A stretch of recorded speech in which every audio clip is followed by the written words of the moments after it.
the web is gathering everything. Things change. We don't have to guess, we can just look and see and say it is here. A global awareness. What would happen differently in your life if you saw information the way you saw food? What actually happens when you move a thing to a virtual space? When you have all, it changes everything. Are we going to reach a stage where information has a percentage of fact associated with it? Are we going to start looking at what happens when your information source is turned off as a family? All people, all computers, all documents. Wonderful data that hopefully will change society, that will make sure that in the information-rich world we are in, that people will fully benefit from this fantastic resource. I invented the web just because I needed it, really, because it was so frustrating that it didn't exist. There I was at CERN, exciting environment, people coming from different countries, so they came with different sorts of computer, different sorts of software, so their documentation was all in different systems. When I wanted to do my job, I'd have to build a program that would make this talk to that, and I'd have to go and find out how this worked, and find out how that worked, and then how the infrastructure worked. Those would all be on different computers. The idea of the web as being a place where we could just have all this stuff available. When somebody says, oh, if you use this, you'll really need to know how to use that too. Okay, that is a random abstract association. That's somebody bringing up from their brain the fact that, oh yeah, these two things are connected. So really valuable, I always felt, to be able to keep that, put that into the computer. So at CERN, before the web, they would be systems you'd have to connect to completely separately. And you wouldn't be able to really bring up the information from one thing at the same time as the other. And if you realized that it would just take a little program running on each to turn them into the web, to make it so that even though the documents stayed on that documentation system, they actually also appeared on the web, and then you could link them together. That was clearly going to be such a win. So let's talk a little bit about how one comes to the design of the internet. This wasn't something that you woke up one morning and said, aha, I know how to build the internet. It was more a question of being forced in the right direction by the basic problem statement. So the problem was multiple packet switch nets, each of which differed in detail. How to link these various nets together without changing any of the nets. And the tactic that we decided to use is called encapsulation. We had the first problem was that the networks, each of them, did not know about the others. So we had to invent an address space that would work across an arbitrarily large number of networks. Then we had to decide exactly what the procedures were for end-to-end communication between two computers on these different networks. So we would take these internet packets and we would encapsulate them in the format of each network. And as they went through an underlying network, they would pop out at a place we would call a gateway. And as it got to the gateway, this internet packet was popped out of its network envelope, so to speak, and examined by the router to say, where is it supposed to go next? It would look at the internet address and say, oh, it needs to go to that gateway on another network. It would re-encapsulate this internet packet, carry it to the next gateway, pop it out, and continue until you got to the last hop where you delivered the packet to a computer at the end. Okay, we all have information needs. Those needs might arise from health, it might arise from wanting to find a good school, it might even arise from wanting to find the cheapest product somewhere. Everything triggers off a sort of information need. And to meet your need, you've got to seek information, hence information seeking. Now, in the old days, it wasn't so easy to do that. You could talk to your mother, you could maybe go to the local library, and if you were lucky enough to live next door to the British Library, you were really lucky because they had lots and lots of information and lots of opportunities for information seeking. Now, in today's universe, everybody has the British Library on their doorstep, in their mobile phone, on their laptop, in their office, and suddenly we have unbelievable resources, and we can seek information in any particular way we like, with so many possibilities. Today, information seeking is central to everything in our lives, and unless we can information seek well, we're in real trouble. The web started off really with the idea there was a bunch of interesting stuff, and you browsed, you surfed. You went from page to page, saw what was there, and that was fun. And then people realized that there was enough interesting and serious stuff there, they might want to actually go somewhere where they could find something they wanted. So a number of people at different places created what were called search engines. And the basic idea was that you could create an index that lets you find where things are on the web. Each of these boxes is a page, A, B, C, and D. Each one has certain words in it, television, computer, circuit, whatever it is. And each one can have links where the links point to another page. This is before Google, with the people doing the original spiders, they were called, on the web. What the spiders could do is they could give the computer the address of this page. The computer could make a list of all the words that were on that page and also find this page because there was a link. Then it could go to this page, make a list of all the words on that page. And computers had gotten fast enough and powerful enough, and the web was small enough that you could actually build a complete index. And this made it possible to go find something on the web instead of just browsing around and seeing where you got to. But if there's 100 results or 1,000 results, which ones do you show? And how do you know that A is more interesting than D or B is more interesting than D? Since the web began, we've been figuring out ways in which we can recommend to one another the information, knowledge, ideas, creativity that we think others will like. And so we've been rapidly developing these new systems of how to navigate and recommend that replace a very well understood system of authority. The founders of Google came in, Sergey and Larry decided that they could do a better job of finding the interestingness. What they realized is that if they used links, they could get an approximation of how interesting pages were. So they built a second index, which not only kept track of what words were on each page, but where it was linked from. So they actually had information that gave them the full link structure of the web. Then they could take this and they applied a mathematical algorithm, it's called the PageRank algorithm. The result that they get out of running this algorithm was a good approximation that page B, let's say, is the one that would get the most traffic of A, B, and D. If you have lots of links pointing to you, that indicates that a lot of people have decided you're interesting enough to put in a link pointing. So that's really the basis of the algorithm. You can actually bring most of what's been so important and, in fact, epical about the internet down to the simple hyperlink. And you can think of a hyperlink as being a new type of punctuation. The old types of punctuation tells you where to stop. Hyperlink encourages you, beckons you to continue. It makes it so easy to continue to the next thing. You have to do the most minimal human action, which is go like this with your finger. And you are off into the next page, the next world, the next person. Inventions, which is PageRank, which is the foundation for Google, revolved around the fact that there was a feedback loop. That it wasn't just so much what people were clicking on that made things important, but the other feedback loops of the links connected to the page that you were linking to, so that in effect it was these feedback loops were capturing a larger field of inputs. And I think the power of the feedback loop is the ability to amplify small things into large things. The way that it's worked before, primarily because we've used paper, is that somebody has to make a decision for you about what's worth reading and how it connects to something else. But they can never know exactly what it is that you want or what you're interested in.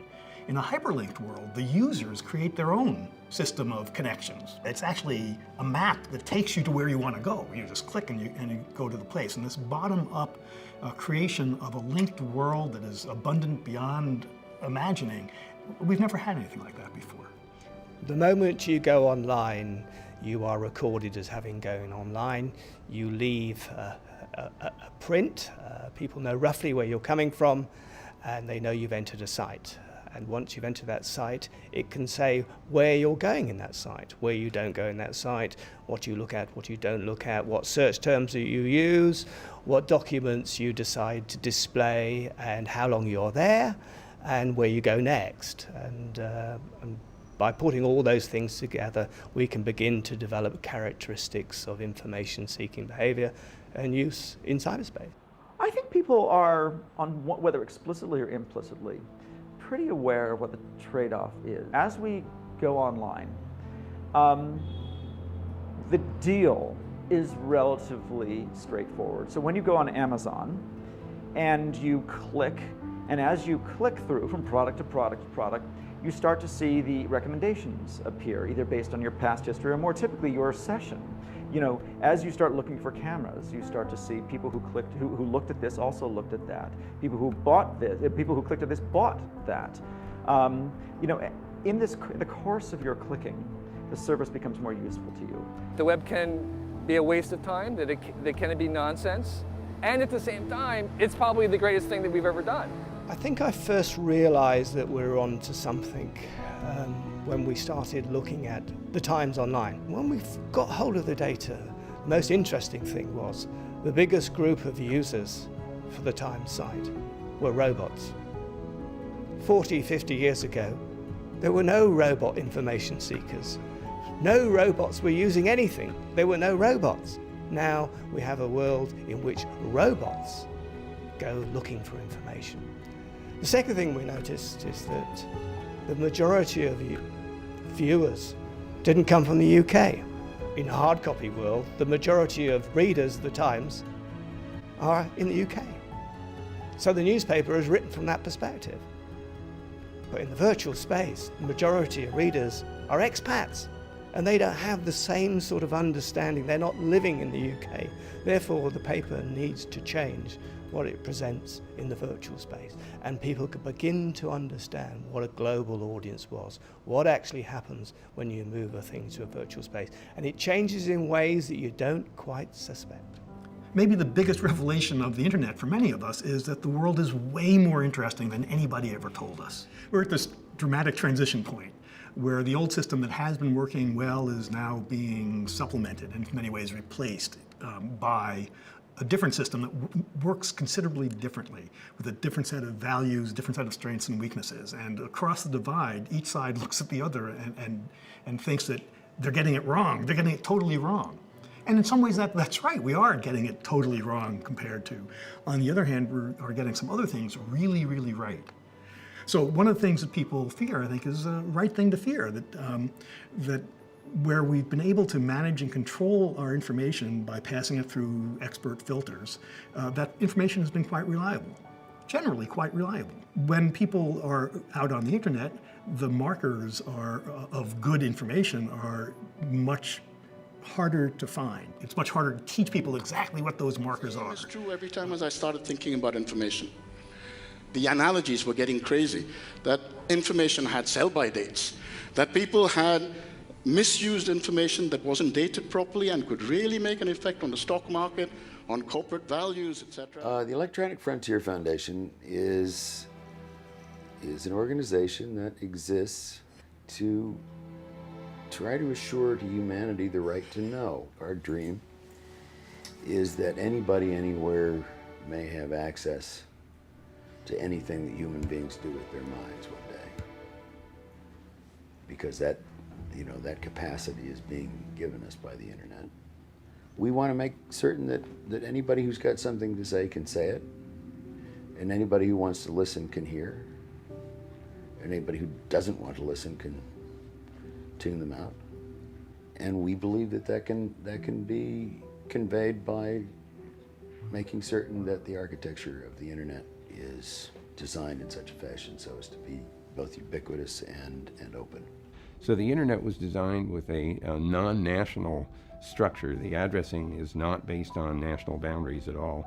It's simply based on topology.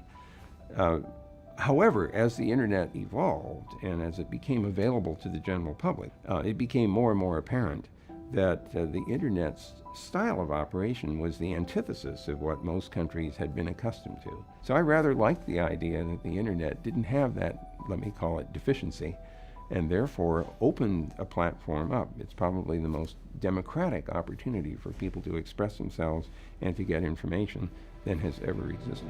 The principal way in which power exerts itself is by creating reality distortion fields around the control of information. You know, you don't have to control people much if you can control what they believe, and you can control what they believe if you control what they have access to. If you can control what they can know, the rest of it is a very simple matter.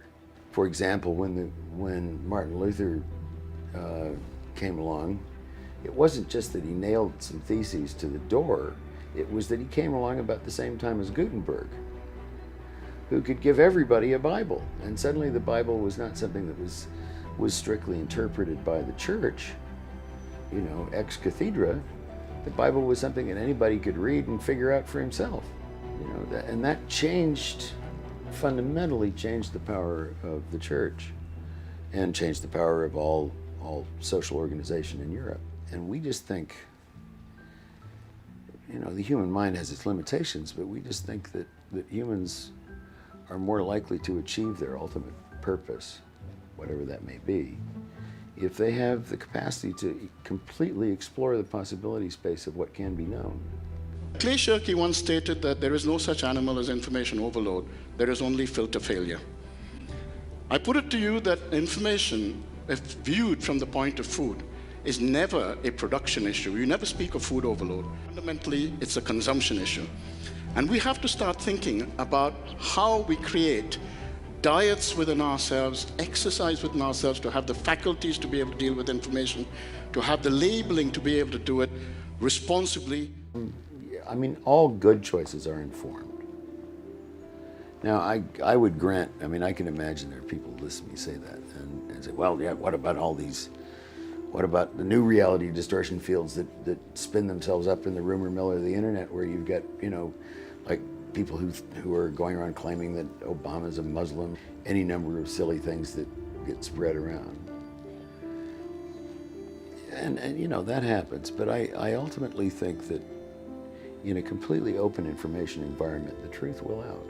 It's really kind of a matter of education, of bringing people the news that they have the ability to see new things. And one of the things that the web does very well is random encounters. I want there to be an open smorgasbord, and you know, that anybody can roam at, and EFF has been, I think, remarkably successful in maintaining this. The Electronic Frontier Foundation as an organization and as a, you know, as a kind of mission that a lot of people just decided to adhere to, whether they were members or not. You know, if I died today, I would still feel like I did something useful. Some people might worry that there's too much freedom to individuals using the internet, that somehow governments will disappear because people will be able to do whatever they want to. I don't think that's a likely outcome, frankly. The internet exists in the real world. It exists in a society that we all inhabit, or multiple societies, multiple cultures. It's absolutely essential to understand that the internet and the notion of cyberspace is not divorced from the real world. We live in the real world, the internet lives in the real world. Our interactions with each other are not in some fictitious, strange planet somewhere else. They are part of the world we live in. It's essential that we live in a world of law, because anarchy is not a good path for civilization to pursue. I don't think the internet will contribute to anarchy. I think it will contribute to collaborative development of our civilization. Because the web is so much bigger than just business, making money, and governing. It is really culture at large.